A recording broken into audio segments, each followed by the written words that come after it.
Iran మహిళా soccer క్రీడాకారులకు Australia ఆశ్రయం కల్పించింది. స్వదేశంలో శిక్షల భయం కారణంగా 5 ఇరాన్ మహిళా సాకర్ క్రీడాకారులకు ఆస్ట్రేలియా ప్రభుత్వం మానవీయ వీసాలు మంజూరు చేసి ఆశ్రయం కల్పించింది. భద్రతా కారణాల దృష్ట్యా ఈ నిర్ణయం తీసుకున్నట్టుగా హోం వ్యవహారాల మంత్రి టోనీ బర్గ్ పేర్కొన్నారు. ఆస్ట్రేలియాలో ఆడుతున్నప్పుడు స్వదేశంలోని ఇరాన్ ప్రభుత్వం వారిపై దేశద్రోహులని ముద్ర వేసి కఠిన చర్యలు తీసుకుంటుందనే భయంతో ఆశ్రయం కోరారు.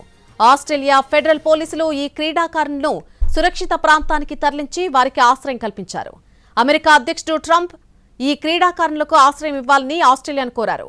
ఆస్ట్రేలియా ప్రధాని ఆంటోనీ అల్బనీస్తో ఈ విషయంపై చర్చించారు. ఇరాన్ బృందంలోని ఇతరులకు కూడా ఆశ్రయం ఇచ్చేందుకు ఆస్ట్రేలియా ప్రభుత్వం ముందుకొచ్చింది.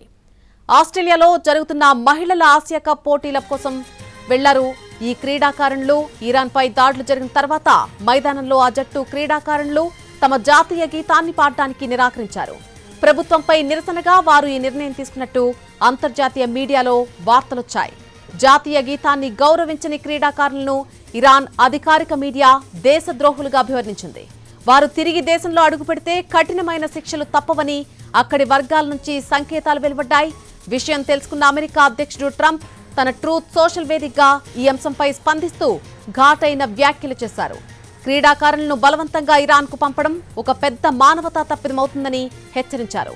అక్కడ వారు మరణ శిక్షను కూడా ఎదుర్కోవాల్సి రావచ్చని ఆవేదన వ్యక్తం చేశారు.